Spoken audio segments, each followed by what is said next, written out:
अजितदादांची भेट घेतलेली आहे। बैठकीत नेमकं काय झाले, कशा संदर्भात बैठक होती?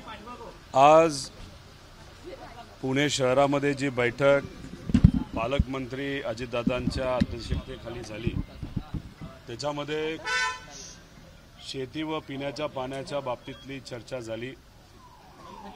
कुकडी प्रकल्पाच्या माध्यमातून माझ्या मतदारसंघामध्ये नगर जिल्ह्यामध्ये तसंच करमाळ्यामध्ये जे पाणी येतं ते कुकडी आवर्तन हे 1 मार्चला सुरू व्हावं अशी विनंती केली। त्यांनी मान्यता दिली। आम्ही त्यांना सांगत होतो आवर्तन हे 40 ते 42 दिवसाचं व्हावं, पण किती दिवसाचं होईल याच्यावर तरी अजून काय फायनल झालेलं नाही। ते 36 म्हणत आहेत अधिकारी, पण आम्ही विनंती केली कुठल्याही परिस्थितीमध्ये 40च्या खाली ते आवर्तन नको। आणि एक त्याच्यानंतर सुद्धा जून महिन्याच्या आसपास अजून एक आवर्तन आपल्याला करावं लागेल, मे एंड आणि जूनला, असेही त्यांना विनंती केलेली। पण 1 मार्चला कुकडीचं आवर्तन हे सुटत आहे। घोड प्रकल्प हा 1 मार्चला त्यातून पाणी सुटणार आहे आणि त्याच्यानंतर आमदार ठरवतील असं त्याच्या पुढचं आवर्तन हे दिलं जाणार आहे। तसंच सिन्याचं जे धरण आहे माझ्या मतदारसंघामध्ये कुकडी प्रकल्पातून तिथं पाणी दिलं जातं। मी हा मुद्दा मांडला, या बाबतीतली चर्चा झाली। दुर्दैवाने माझ्या मतदारसंघातले माझे जे विरोधक राम शिंदे त्यांनी तिथं पाण्याची जरूरत नाही असं सांगितलं। म्हणजे खरं तर आश्चर्यच आहे, एखाद्या लोकप्रतिनिधींनी पाणी आपल्या मतदारसंघात यावं यासाठी प्रयत्न करावे, पण त्यांनी सांगितलं तिथं पाणी त्यामुळे कुकडीतून पाणी देऊ नका असं त्यांनी तिथं सांगितलं अप्रत्यक्षपणे।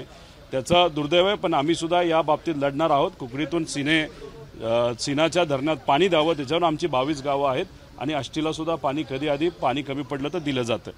भीमा नदीतून पाणी हे एप्रिल महिन्यामध्ये सोडण्यात यावं, त्याचं मुख्य कारण दौंड, तिथं सुप्रियाताईंनी सुद्धा हा मुद्दा मांडला। दौंड, इंदापूर तसंच कर्जत या भागातले अनेक शेतकरी याच्यावर अवलंबून आहेत, त्यामुळे एप्रिल महिन्यामध्ये पाणी सकारात्मक दृष्टिकोनातून सोडलं जाईल असं दादांनी तिथं सांगितलं। त्याचं स्वागतच आम्ही सर्वजण करतो।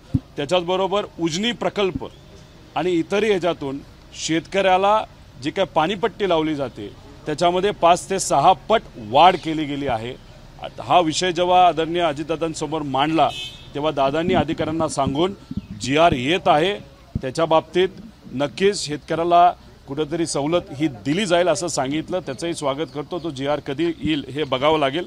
आणि सुप्रियाताई जेव्हा आल्या होत्या दौंड, इंदापूर, बारामती आणि पुरंदर इथं जी पाण्याची कमतरता आहे ती लवकरात लवकर तिथं आवर्तन सोडून पाणी शेती आणि पिण्यासाठी हे देण्यात यावं असे ताईंनी विनंती केली।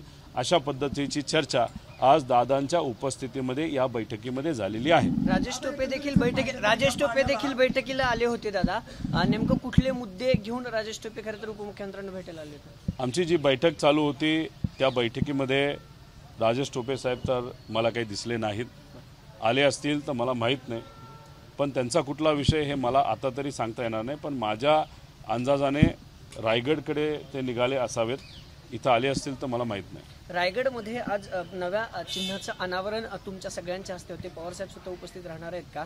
कसा हा सगळा कार्यक्रम असणार आहे, मतदारांपर्यंत कसं पोहोचवणार? एक तर आदरणीय पवारसाहेब तिथं उपस्थित राहणार आहेत, आम्हाला सुद्धा तिथं जायचं होतं, पण ही इमर्जन्सी बैठक इथं लागल्यामुळे आणि पिण्याचा आणि शेतीच्या पाण्याचा प्रश्न हा माझ्या मतदारसंघामध्ये आणि नगर जिल्ह्यामध्ये प्रामुख्याने महत्त्वाचा असल्यामुळे इथं थोडंसं मला यावं लागलं। तिथं पोहोचता येईल का हे बघावं लागेल, पण हे चिन्ह घेऊन जाणं हे तसं सोपं आहे। व्हॉट्सॲप, सोशल मीडियाचा वापर हा मोठ्या प्रमाणात केला जाईल। तसंच सामान्य लोकही महाराष्ट्रातली आतुर होते साहेबांना कुठलं चिन्ह मिळतंय, आणि साहेबांना जे तुतारी चिन्ह मिळालेलं आहे ते एक संघर्षाची भूमिका तिथं सांगणारं चिन्ह आहे आणि ते चिन्ह मिळाल्यानंतर लोकांमध्ये आनंद आहे। फक्त कार्यकर्ते आणि आमची जी संघटना या माध्यमातून लोकांपर्यंत जास्त ताकदीने आम्हाला पोहोचावं लागेल। आवाहन केलेलं आहे जितेंद्र आव्हाडांना की त्यांनी तुतारी वाजून दाखवली तर 1 लाख रुपयाचं बक्षीस देईल अशी या ह्याच्या गोष्टीत बोलत नाही। काही राज्याच्या हितासाठी, लोकांच्या हितासाठी एखाद्या विचारवंताली जर मुद्दा मांडला असेल आणि त्या डिबेट करायचं असेल तर मी डिबेट करायला तयार आहे। दादा, सिंधुदुर्ग रत्नागिरी जुन्नरकरांचा विरोध होताना एकंदरीत पाहायला मिळतो। जुन्नरमधली जनता असेल, आंबेगावमधली जनता असेल, ती या आवर्तनाला विरोध करताना पाणी किती आहे कसं आहे या बाबतीतला अधिकाऱ्यांनी तिथं आराखडा हा मांडला। तिथं सर्व आमदार होते, नेते होते. दादा पालकमंत्री आणि या जो प्रकल्प आहेत पुणे जिल्ह्यातले त्याचे ते अध्यक्ष आहेत. त्यांच्या मार्गदर्शनाखाली ठरलेलं आहे 1 मार्चला आवर्तन सोडायचं आणि ते सुद्धा आम्ही विनंती केलेली आहे 40 दिवसाचं असावं. आता 40 का 36 का 38 हा निर्णय दादा घेतील, पण तरीसुद्धा खालची लोक जी आहेत ते खऱ्या अर्थाने 40 दिवसाचं नाही तर 42 दिवसाचं आवर्तन मागत आहेत. दादा मिटकरी जे आहेत एका IPS अधिकाऱ्याला फोनवरून गुन्हा दाखल विषयी दमबाजी करतानाचं ऑडिओ क्लिप व्हायरल झाले. अकोल्याचे IPS अधिकारी बच्चन सिंग यांना ते विनाकारण वाद घालताना फोनवरून दिसत. एक तर ज्या व्यक्तीबद्दल तुम्ही प्रश्न विचारत आहात त्यांच्याबद्दल जेवढं कमी बोलाल तेवढं चांगलं आहे. पण एक सांगतो, या महाराष्ट्रामध्ये जे काही लाभार्थी आहेत, नाहीतर ज्याला आपण मलिदा गँग म्हणतो, नाहीतर जे काही असे पदाधिकारी आहेत त्यांना असं वाटतं की सत्तेत ते आहेत म्हणजे ते हिरो झालेत, ते सगळे बॉस झालेत, अधिकाऱ्याला नीट बोललं जात नाही, अधिकाऱ्यांचं निलंबन केलं जातं, सामान्य लोकांचे मुद्दे, सामान्य लोक जेव्हा साहेबांच्या बाजूने बोलतात नोकरीवरनं काढलं जातं, त्यांचा आवाज दाबला जातो, धमकी दिली जाते. आता हे महाराष्ट्रामध्ये चालले, ते सुद्धा आपल्या स्वाभिमानी महाराष्ट्रामध्ये, आणि हे मोडीत काढायचं असेल तर आपल्याला भाजप आणि हे जे सर्व मित्रपक्ष आहेत त्यांना बाजूला काढल्याशिवाय ते सुद्धा लोकशाहीच्या माध्यमातून हे आपल्याला परवडणार नाही. सिंधुदुर्ग रत्नागिरीसाठी नारायण राणेंचं भाजपतर्फे लोकसभेसाठी नाव निश्चित झालेलं पाहायला मिळते.